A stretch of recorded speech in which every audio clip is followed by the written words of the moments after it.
Boa noite, queridos. Boa noite. Muito bom mais uma vez estar com vocês aqui. Que bom poder cultuar Jesus, que bom poder cantar músicas que exaltam a Jesus Cristo, o Rei dos Reis, o Senhor dos Senhores. Tudo isso aqui, todo esse movimento é sobre Jesus. Que legal ver vocês, que bom que vocês escolheram hoje a rede para cultuar ao Senhor. E meu desejo, a minha oração é para que Deus fale contigo de alguma maneira muito especial, como Ele nunca falou antes, para que você tenha um desejo profundo de ouvir a voz dEle, ouvir a palavra dEle sendo pregada, e que seja uma noite de transformação para você, para a sua família e para todos nós aqui. Amém, queridos? Quando a palavra de Deus ela é pregada, é impossível você sair da mesma forma. Ela desafia, ela exorta, ela mexe com a gente, ela nos incomoda, e eu espero que hoje aconteça isso com você, tá bom? Nós estamos estudando o livro de Juízes, como você viu aqui no vídeo, como você vê aqui atrás no banner, graça e desgraça, e tem sido um baita desafio estudar esse livro junto com vocês, tá bom? É um desafio muito grande estudar esse livro de Juízes, porque ele foi um livro escrito há 3.200 anos atrás, mas ainda assim, ele é um livro extremamente atual. É impressionante. Um livro escrito num contexto que não tem nada a ver com o contexto que você vive, que eu vivo, mas ainda assim impressionante como ele é relevante. Juízes é um livro que fala sobre as terríveis consequências de se propor uma vida sem Deus. Ele fala da loucura, da insanidade, que é viver a vida humana desconectada de Deus, desconectada do nosso Criador. E o nome que nós damos para isso é desgraça. A desgraça é o que acontece quando o homem rejeita o seu Criador e propõe a andar em seus próprios caminhos. Israel fez isso e nós fazemos isso. E esse é o contexto de Juízes. O povo de Deus não queria mais andar com Deus. O povo de Deus se propôs a não andar mais nos caminhos de Deus. E a gente vai ver as terríveis consequências do que é viver uma vida sem o Criador, do que é viver uma vida sem propósito, ou melhor, com o propósito pelo qual você foi criado, que é andar com o Criador. Por outro lado, Juízes é um livro não só de desgraça, não só de tragédia. Embora a gente tenha lido e estudado alguns textos cabulosos, alguns textos complicados, mas é um livro onde o tempo todo nós percebemos a graça de Deus. Porque por mais que o homem dê passos em distanciar do Criador, a gente vê um Deus gracioso dando passos em direção ao homem. E sim, derramando a sua ira, disciplinando, mas amando, mas corrigindo e trazendo para perto. Se fôssemos para resumir o livro de Juízes, seria essa frase que vai ser colocada aqui no telão. Talvez é um bom resumo do livro de Juízes. Juízes é um livro que descreve a desgraça humana como resultado do pecado e da desobediência a Deus, enquanto percebemos a graça de Deus, ao sempre caminhar em direção ao perdido, por causa de seu amor por nós e de sua própria glória. Então Israel fez isso e nós fazemos isso. Israel caminhou para longe de Deus, andou em pecado, se afastou do Criador, e nós fazemos a mesma coisa. Israel é um bom exemplo da fragilidade humana, porque eles não eram uma nação poderosa, eles não eram uma nação muito inteligente, eles não tinham um grande poder bélico, eles só conseguiram conquistar e permanecer na terra se Deus estivesse com eles. Mas sempre que Deus abençoava eles, eles se afastavam de Deus. E uma vez que se afastavam de Deus, eles sofriam as duras consequências desse afastamento. E aí entra num ciclo, que é o famoso ciclo de Juízes. Tá bom? É o próximo slide, o ciclo ou não, Lia? Não, né?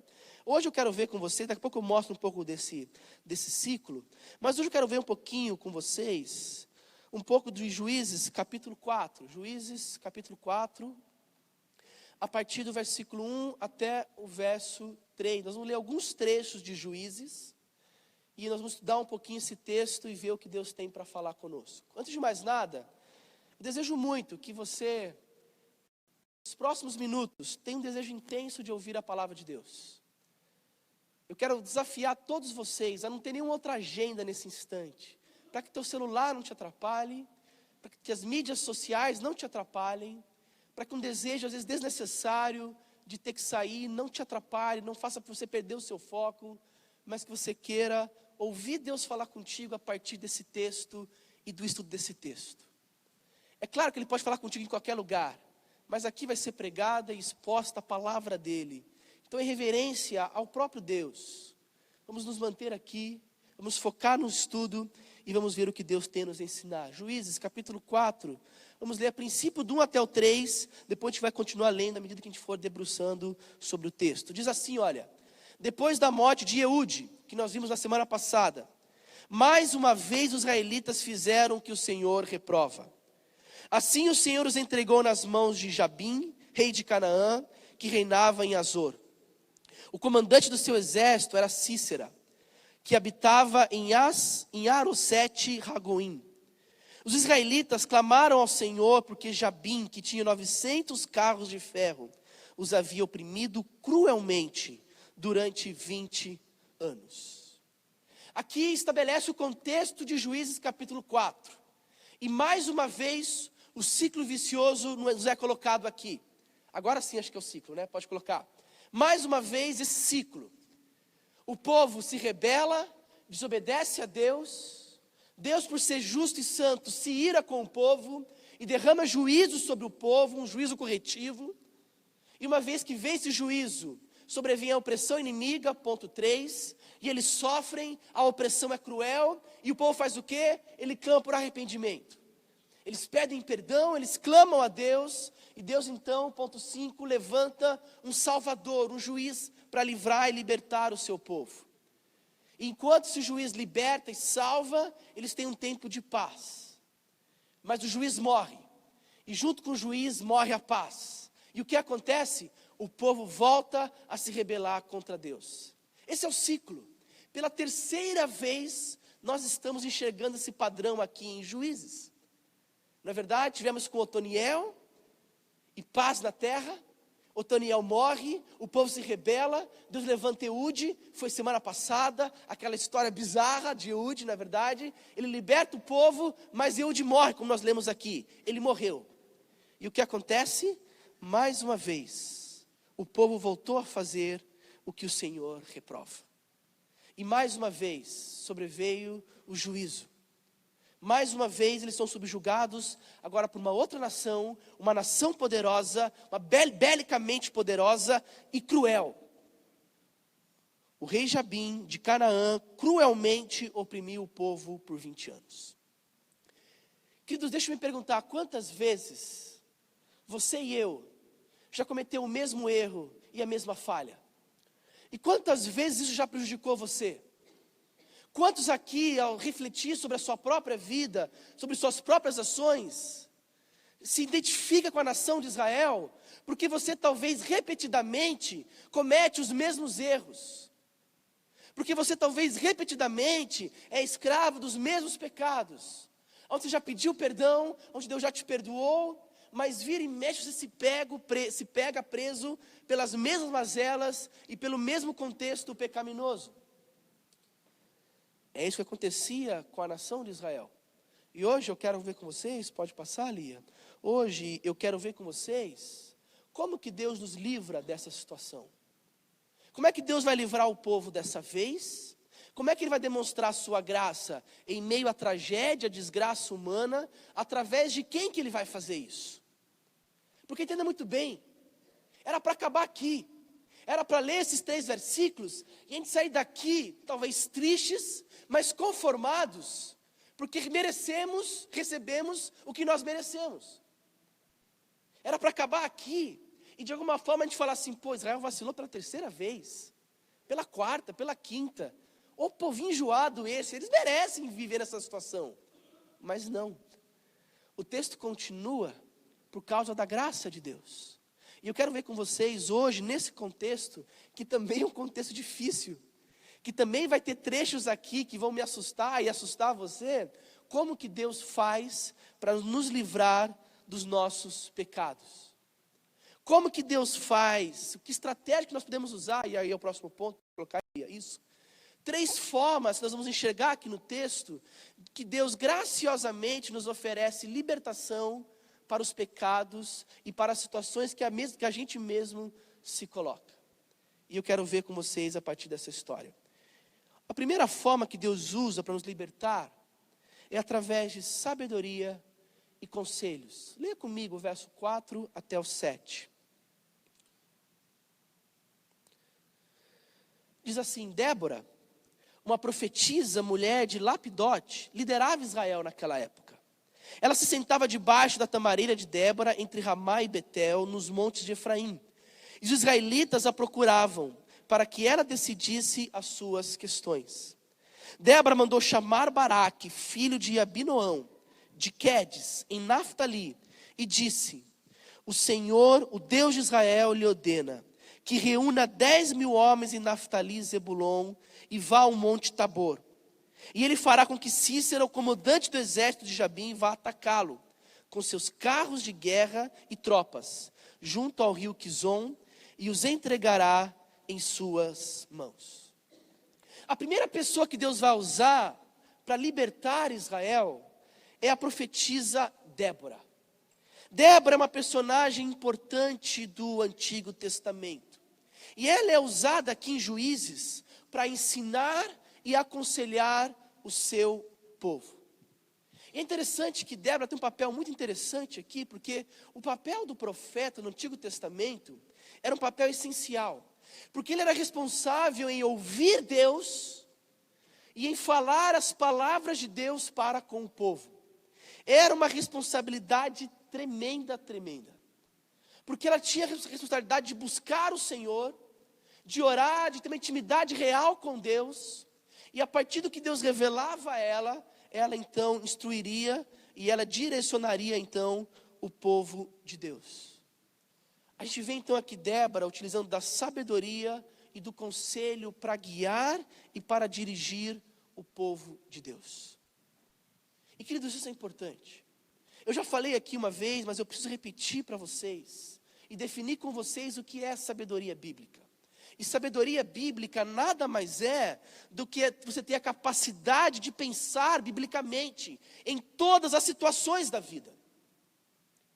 Débora, ela utiliza a sabedoria bíblica porque ela consultava o Senhor e ela dizia para o povo a vontade de Deus nas questões que o povo precisava.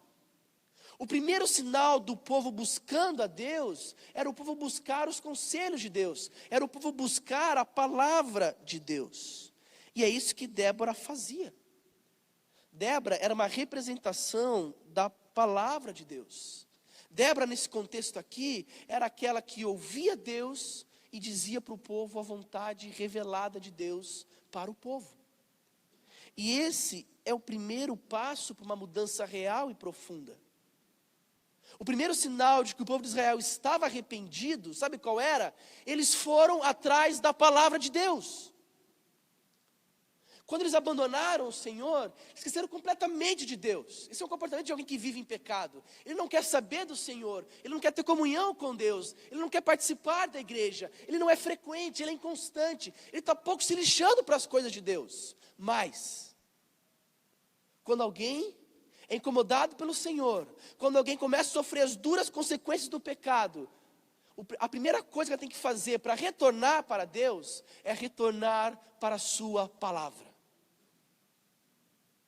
Ela retornar para a fonte de inspiração, para a fonte de vida. Ela retornar para os absolutos da nossa vida, o que diz que é certo, o que é errado. E isso é buscar sabedoria, isso é buscar conselhos. É isso que Deus faz em Débora, que o povo faz em Débora. Quando o povo se propõe a buscar a Deus, ele se propõe a buscar os conselhos de Deus, ele se propõe a buscar a sabedoria de Deus. E isso só pode ser encontrado na palavra de Deus. Isso é importante, porque quando nós somos confrontados pela palavra de Deus, como eu disse no início, é impossível você ficar como está. Nós cremos que a Bíblia ela é tão forte, tão profunda, o autor de Hebreus diz que ela vai lá no âmago do nosso ser. Ela divide coisas indivisíveis, porque é o poder da palavra de Deus. E é assim que começa a transformação. Quando Deus fala, e Ele fala através da sua palavra, essa palavra transforma. Então o primeiro passo para uma mudança, o primeiro passo para abandonar vida de pecado, o primeiro passo para se aproximar de Deus, é através da sua palavra.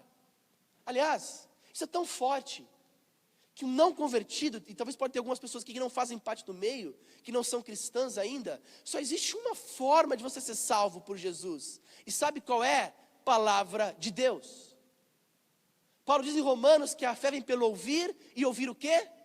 A pregação do pastor, ouvir músicas bonitas, ouvir frases bonitas de Facebook. Não, a fé vem pelo ouvir a palavra de Deus, é ela que transforma. Então, nesse contexto, todo juiz aqui, todo libertador, na verdade, ele é antes de tudo um profeta. Porque todos os juízes aqui no livro de Juízes, eles antes de mais nada, eles ouvem a voz de Deus, e ao ouvir a voz de Deus, eles passam a voz de Deus, a direção para o povo. Todos os juízes são ilustrações perfeitas da palavra de Deus. E Débora aqui, ela talvez é a melhor que encarna isso. Porque ela não era uma guerreira, tá bom? Talvez ela não tinha nenhuma habilidade bélica para guerrear, mas ela era alguém reconhecida por sua comunidade, de alguém que andava com Deus, e de alguém que podia falar em nome de Deus, porque Deus a capacitou dessa forma. Agora, só para fechar esse ponto, antes de ir para o próximo, um alerta aqui, um grande alerta para vocês, preste muita atenção. Cuidado com os linguajares. Deus te ordena, Deus mandou te dizer. Essas são palavras que foram necessárias nos períodos da formação bíblica, tá ok? Onde a Bíblia ainda estava em desenvolvimento. Os israelitas, fora a Torá, eles não tinham mais nada para se apegar para ouvir a voz de Deus. Por isso então era necessário ter um canal humano para isso. Por isso é necessário o profeta ter essa característica, ouvir Deus e dizer, Deus mandou dizer, e ela falava. Hoje em dia, uma vez que nós temos a palavra de Deus já inspirada, pronto, o cânon fechado, nós não precisamos mais desse tipo de profeta ou de profetisa. Os profetas atuais, eles nada mais fazem do que pegar a palavra de Deus e expor a palavra de Deus. Eu não tenho autoridade em dizer, olha, Deus mandou te dizer e falar qualquer coisa que vier à minha cabeça. Não. Eu posso dizer, Deus mandou você te dizer e ler a Bíblia. E voltar para as Escrituras. Porque a Bíblia agora é a nossa autoridade apostólica. Porque a Bíblia agora é a nossa autoridade final de profecia. Nós não precisamos mais de revelações extras. Eu não preciso mais te dizer nenhuma novidade, nenhum novo princípio que vai te orientar e te guiar, não. A palavra de Deus nos é suficiente. Tá bom? Fecha aspas, isso é importante. Para a gente não confundir profecias com profetadas. Tome cuidado com isso. Tá bom? Eu lembro de uma vez um pastor que chegou para uma mulher e disse, olha, Deus mandou te dizer que esse ano não passa, Deus vai te arrumar um marido esse ano. Ela falou assim, pastor, mas eu estou casado há 10 anos já, pastor. Não, então não é você não, é você. Daí mudou o foco da profetada. Cuidado com isso, por favor, cuidado com isso. Então, queridos, o primeiro princípio é esse. O primeiro passo para uma mudança real e profunda, que foi o que o povo de Israel fez naquele momento, foi buscar conselhos e sabedoria em Deus. Não buscar conselhos e sabedorias no Facebook, em frases bonitas de efeito, em sabedoria humana, nem até mesmo em livros, que embora sejam muito bons, não é ali que começa, é sempre a palavra de Deus. Você quer ouvir o que Deus tem a dizer a você? Faça o que o povo de Israel estava fazendo, vá até onde Deus está falando, vá até a palavra dele. Em Juízes era Débora, hoje é a sua palavra, a Bíblia, inspirada por Deus. Então, quer ouvir a voz de Deus? Leia a Bíblia. Quer ouvir a voz de Deus de forma audível? Leia a Bíblia em voz alta. Mas é assim que Deus vai falar contigo, e isso é importante. Agora, não para por aí. O segundo passo, e a continuação da história, mostra um processo também, de como que nós podemos abandonar os nossos pecados, nos aproximar do Senhor. E eu quero falar um pouco sobre humildade e dependência. Esse é o segundo passo e a história de Baraque. Leia comigo a história do Baraque, que é introduzida a partir do verso 6. Tá bom? No verso 6, Débora manda chamar Baraque, esse sim um guerreiro, esse sim um líder, né, do exército de Israel, alguém que poderia ter a capacidade de liderar Israel. Então Débora dá ordem, olha, ele diz, olha, Deus mandou você reunir o exército e nós vamos guerrear. nós vamos para a luta. Isso acontece no verso 6 e 7. E ela deixa muito claro, Deus vai ajudar você, verso 7. Você vai atacar Cícera, que era o comandante cananeu. Ele tinha um exército poderosíssimo, né, mais de 9.000 carros, é isso mesmo, 900 carros de ferro. Mas ainda assim a ordem foi clara. Agora o que acontece no verso 8? Baraque disse a Débora: se você não for comigo, se você for comigo, eu irei, mas se não for, eu não irei. Respondeu Débora: está bem, irei com você, mas saiba que por causa desse modo de agir, a honra não será sua, porque o Senhor entregará Císera nas mãos de uma mulher. Então Débora foi a Quedes com Baraque, onde ele convocou Zebulon e Naftali. E 10.000 homens o seguiram, e Débora também foi com ele. Queridos, essa história é uma história interessante.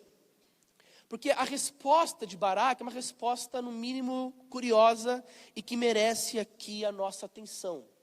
Porque a forma como você entendeu o verso 8 vai te direcionar para você olhar com bons olhos para Baraque ou olhar com maus olhos para Baraque.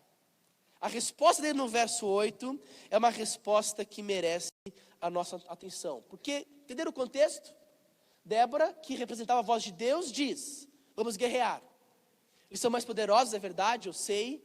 Humanamente é impossível ganhar desses caras humanamente, eu sei. Mas ainda assim nós vamos guerrear. E Baraque diz: tá bom, eu vou, mas se você for comigo. E se você não for comigo, eu não vou. E aí? O que Baraque queria dizer com essa resposta? E também como é que a gente pode entender a contra-resposta de Débora? Existem duas formas.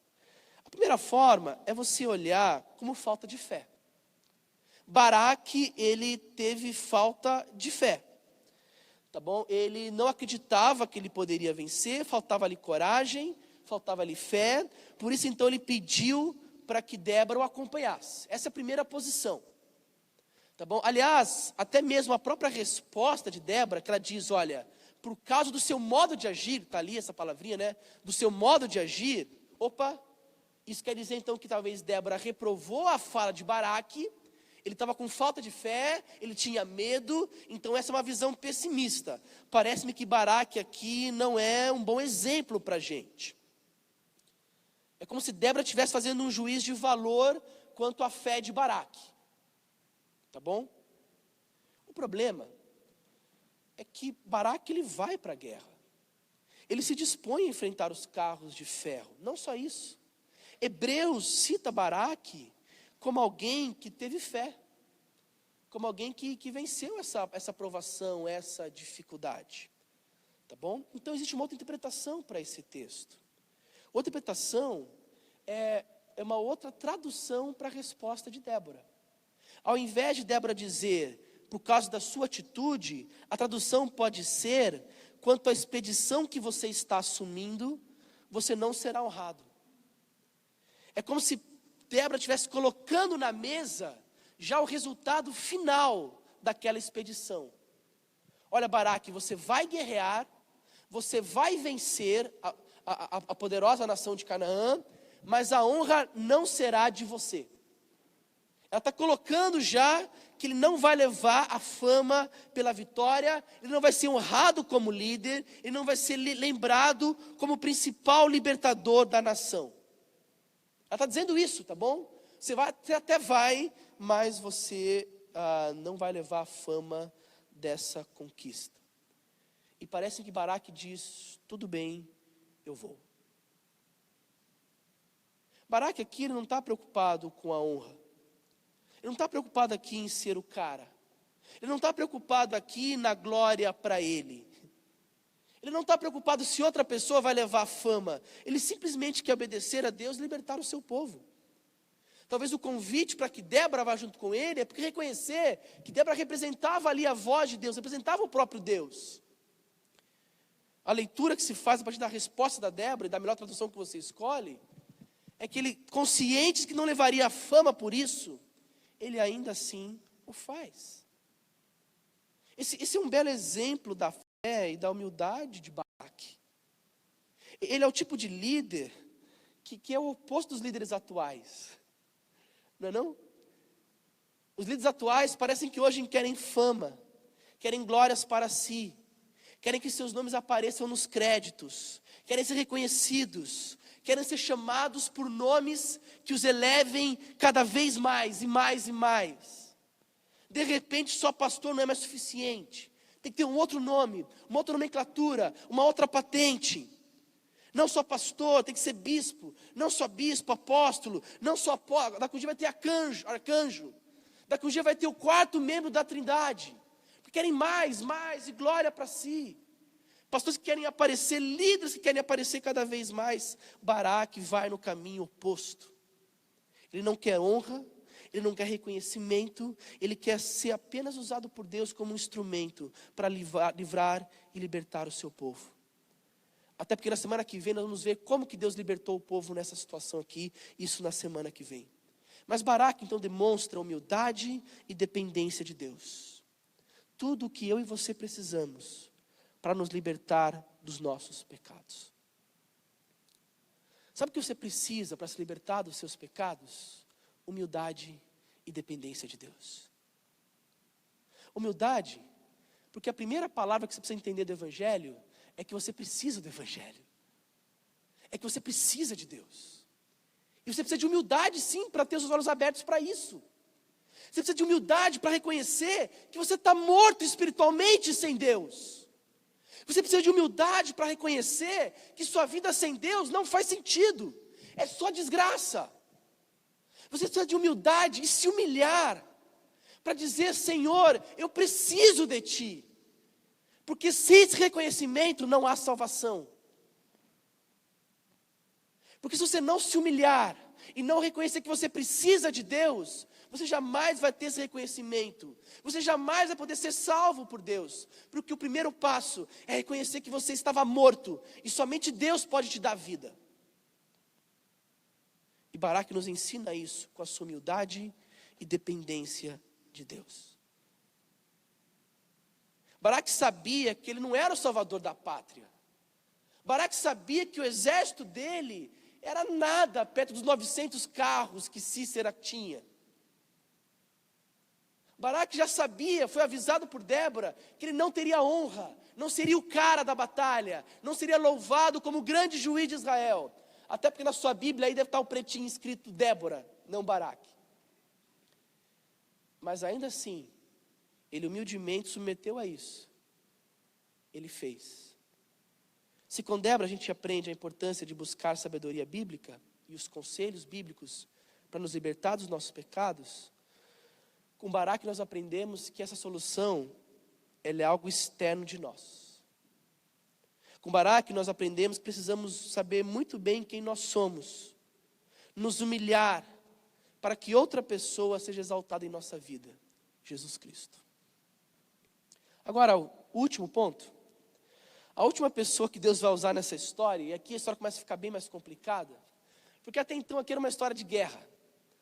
Aqui tem uma história bem semelhante à que a gente tem lido já em Juízes, né? O povo peca, uma outra nação subjuga, Deus vai libertar o seu povo, e normalmente essa libertação é a partir de uma guerra. A guerra acontece, o juiz que Deus levantou vence a guerra, pronto, o povo está liberto. Mas aqui não. Aqui a história vai ficar no mínimo interessante agora. Então, por favor, tirem as crianças da sala, porque o que eu vou ler aqui e falar não pode ser lido com criança menos de, 16 anos de idade, porque tem coisa pesada pela frente. E é a última pessoa que Deus vai usar para libertar o seu povo. E para isso ele vai usar a coragem e a radicalidade de Jael. Antes de a gente ler o texto 17, pode deixar aí já mesmo, Lia. Mas é interessante que no meio do contexto, no versículo 11, tem um verso que está meio solto. Se você olhar na sua Bíblia, você vai ver que não tem nada a ver esse verso 11 com o contexto. Porque se no verso 10, Débora manda Baraque convocar o exército, e no verso 12 vai começar a guerra para valer, o verso 11 é uma descrição fora da linha. Olha lá o verso 11. Ora, o queneu Éber se havia separado dos outros queneus, descendentes de Obabe, sogro de Moisés, e tinha armado sua tenda junto ao carvalho de Zanim, perto de Quedes. Não tem nada a ver esse texto. Era um contexto de guerra, de preparação, e ele é quebrado por a história desse cara chamado Eber. Tá, e daí? E daí que essa história é importante. Porque a partir do verso 17, quando o povo de Israel vence a batalha pelo poder de Deus, nós vamos falar um pouquinho sobre semana que vem, como eu já disse. Leia comigo. Cícera, o grande general, o dono dos 900 carros, ele perdeu a batalha. Porém, fugiu a pé para a tenda de Jael, mulher do queneu Eber. Está vendo? Então, ele aparece na história aqui agora. Pois havia paz entre Jabim, rei de Azor, e o clã do queneu Eber. Jael, que é a esposa do cara, saiu ao encontro de Cícera e o convidou. Venha, entre na minha tenda, meu senhor, não tenha medo. Ele entrou e ela o cobriu com um pano. Estou com sede, disse ele. Por favor, dê-me um pouco de água. E ela abriu uma vasilha de leite feita de couro e deu-lhe de beber e tornou a cobri-lo. E Cícera disse à mulher, fique à entrada da tenda. Se alguém passar e perguntar se há alguém aqui, responda que não. Entretanto, Jael, mulher de Eber, apanhou uma estaca da tenda e um martelo e aproximou-se silenciosamente enquanto ele, exausto, dormia um sono profundo. E cravou-lhe a estaca na têmpora, até penetrar no chão, e ele morreu. Baraque passou à procura de Cícera e Jael saiu ao seu encontro. Venha, disse ela, e eu lhe mostrarei o homem que você está procurando. E entrando ele na tenda, viu ali caído Cícera morto, com a estaca atravessada nas têmporas. E naquele dia Deus subjugou Jabim, o rei cananeu, perante israelitas. Os israelitas atacaram cada vez mais a Jabim, o rei cananeu, até que eles o destruíram. Loucura, não? Quando Débora responde para Baraque que Deus iria entregar Cícera, o poderoso general de Jabim, nas mãos de uma mulher, todo mundo aqui achava que era Débora, não? Mas não era Débora. Era outra mulher na jogada, era Jael. Tá ok? Então, depois que a guerra acontece, a gente vê Cícera fugindo a pé. Ele vai até aquele pequeno povoado. Ele encontra com Jael, essa mulher. Ela convida ele para se esconder na sua tenda. E aqui tem uma ironia terrível, tá?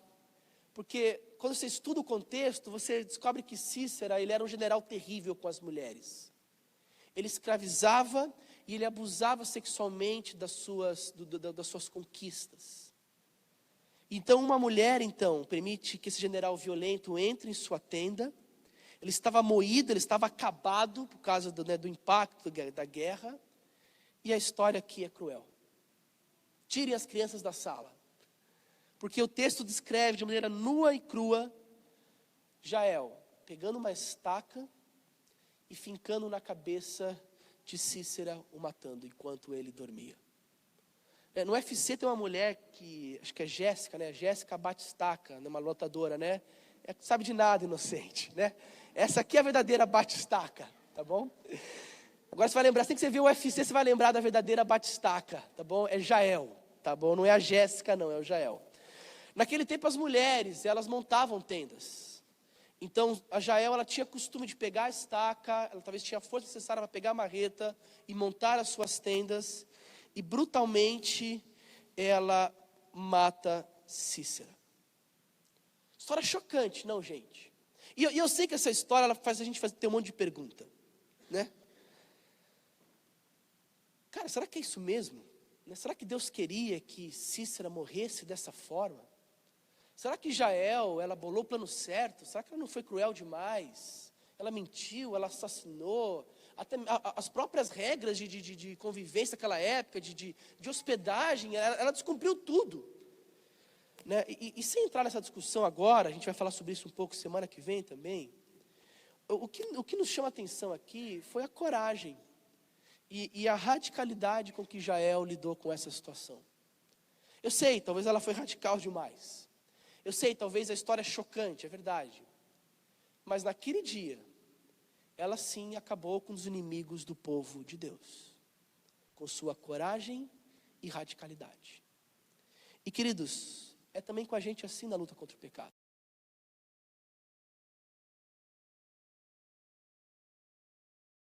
não só o olhar para a Bíblia através de conselhos e sabedoria bíblica. É não só necessário ter humildade, como a gente já viu aqui no ponto anterior, mas é necessário também radicalidade e coragem para lidar com algumas situações. Jesus nos ensinou que se teu olho direito te faz pecar, o que você tem que fazer? Arrancar fora. Entenda muito bem. Jesus não está propondo uma mutilação de órgãos. Até porque seria todo mundo cego aqui. Óbvio, pelo menos os homens facilmente. Nem se tivesse 10 mil horas, a gente perderia os 10 mil, não é verdade? Não é isso. Jesus está propondo aqui uma radicalidade quanto a lidar e enfrentar o pecado. Pessoas, por amarem a Jesus, elas muitas vezes são radicais em algumas áreas para honrarem a Jesus. Muitas vezes é necessário sim ter coragem necessária e dar um passo para não desobedecer a Deus, para desfrutar da graça de Deus, para não desfrutar da desgraça que pode ser consequência da tua vida pecaminosa. É necessário muitas vezes coragem e radicalidade, tal como Jael fez. Talvez como Jael, algumas vezes, a gente precisa de coragem e radicalidade para fazer algo chocante, desde que isso seja para nos aproximar do Senhor. Eu conheço pessoas, por exemplo, queridos, que abriram mão de rede social, por exemplo. Entenda muito bem, tá? Eu não estou propondo aqui quem tem que fazer isso, óbvio que não. Só estou propondo que pessoas, ao lutar contra algumas dificuldades, se viram tão presas por aquilo e tão afundadas e tanto em desgraça naquilo, que falaram, meu Deus, isso aqui estragou minha vida, me arrebentou, eu vou ser radical. Já tentei mudar minha rotina, mas eu sou escravo disso, isso me prejudica. Foi radical ao ponto do quê? De abandonar. Eu conheço pessoas que não têm mais redes sociais, que não usam mais WhatsApp, que talvez não usam mais Facebook. Por quê? Porque entre talvez pecar e honrar a Deus, foram radicais e corajosos para honrar ao Senhor. Entendam bem, tá? Nada contra, eu tenho, é ótima ferramenta, mas eu sei que para algumas pessoas estraga a vida. Eu conheço pessoas que abriram mão de algumas coisas que possuíam, porque perceberam que aquilo, ao invés de ser bênção de Deus, tornou desgraça na vida delas. E elas tentaram e não conseguiram, até chegar a hora que tiveram que abandonar de vez, porque aquilo as afetava, as prejudicava. Eu conheço pessoas que venderam casas de veraneio, por exemplo. Mais uma vez, nada contra a casa de veraneio, a casa na praia, a casa na serra, nada, óbvio que não. Aliás, você tem, me avisa, vamos lá desfrutar um tempo juntos, um dia, um churrasco, tudo mais, nada.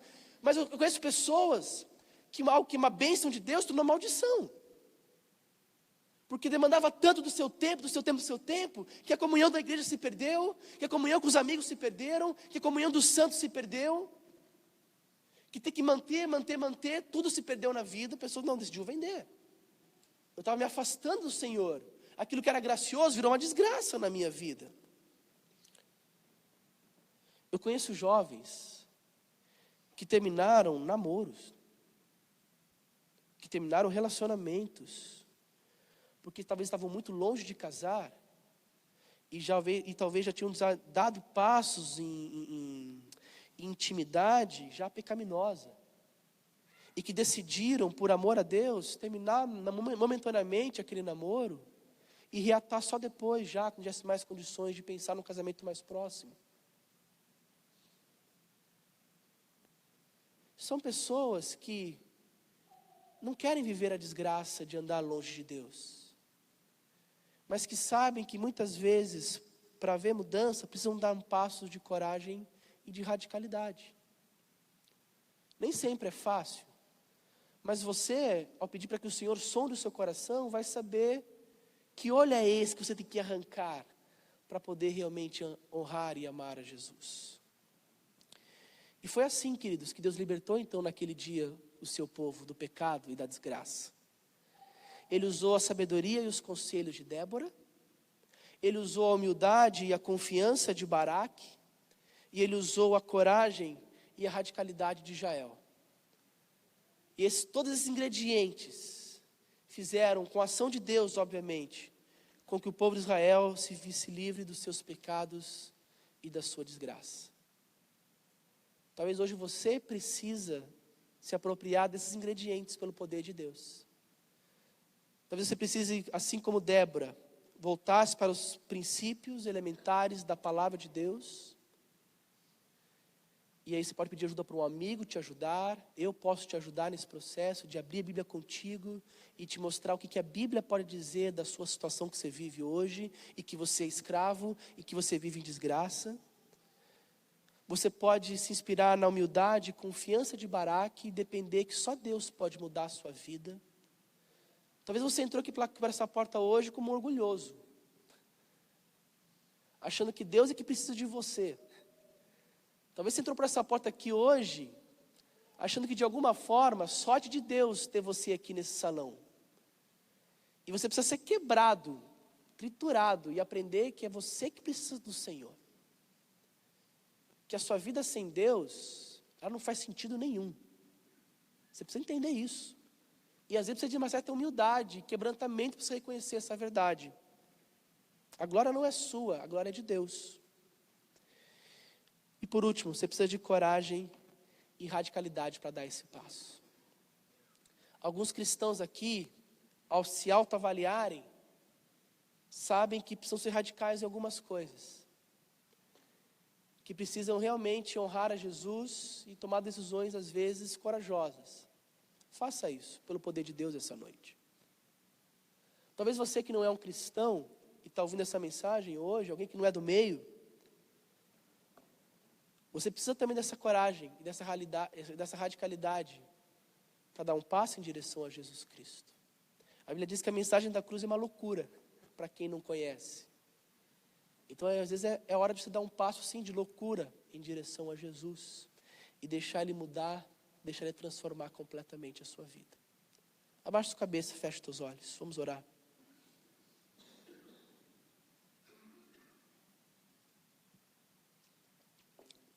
Conversa com o Senhor um tempo, você e Deus. Bate um papo com Jesus agora. Fala para Ele dos teus anseios, do teu coração.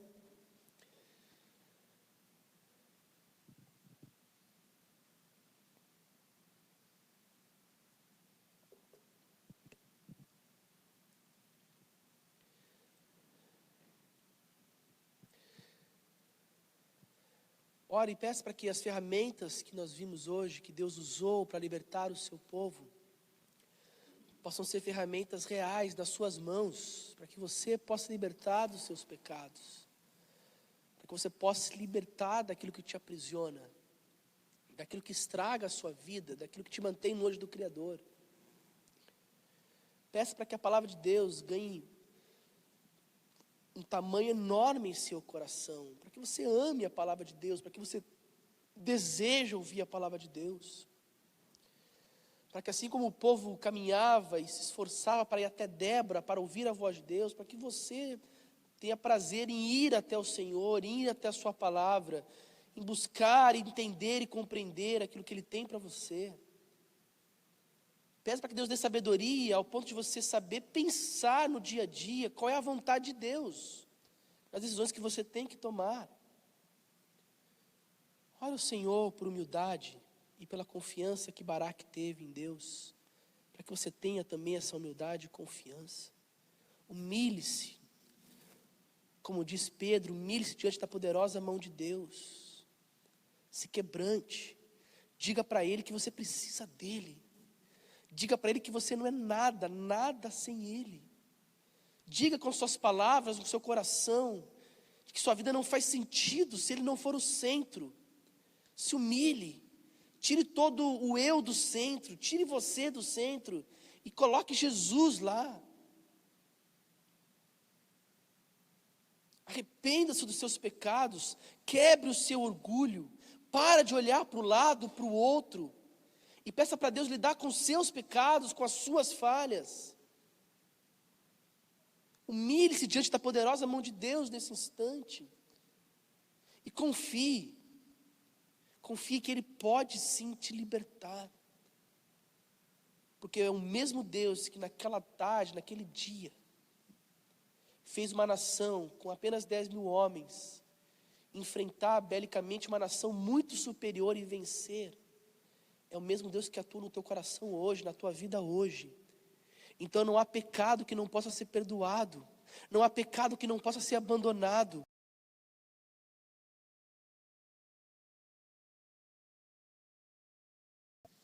O que você precisa fazer é apenas se humilhar e reconhecer que é somente por Ele, que é somente Ele, que a glória não é sua, que a glória é dEle, que não é você que se converte, é Ele que converte você, que não é você que busca Deus, mas é Deus que busca você primeiro. Reconheça isso, como Baraque reconheceu. Ore para que Deus te dê a coragem e a radicalidade que Jael teve. Ore para que, naquilo que você precisa lutar e vencer, Deus conceda a graça, a força, para você tomar todas as decisões necessárias para abandonar a vida de pecado e para honrar a Jesus em toda a sua vida. Senhor, essa é a palavra que foi pregada hoje. Fala, Deus, ao nosso coração, por favor. Senhor, não nos deixe experimentar, Deus, a desgraça que é viver longe de Ti. E se porventura experimentarmos, nos conduz, Deus, graciosamente para os Teus caminhos. Abre nossos olhos para entender a Sua palavra, nos dá humildade, quebrantamento e confiança no Senhor. Nos dá, Deus, coragem e radicalidade necessária para viver para Ti, para a Tua honra e para a Tua glória. Obrigado, Deus, pela Tua graça. Obrigado, Deus, pela esperança que temos, que é o Senhor que trabalha em nós. Obrigado, Deus, pela esperança que temos de que mesmo quando a gente falha e dá passos para trás, o Senhor ainda insiste em nos corrigir, em nos amar e nos colocar novamente no Teu caminho. Faz isso, Deus, com a Tua igreja, por amor do Teu santo nome. Em que Jesus que nós oramos. Amém. Amém, queridos.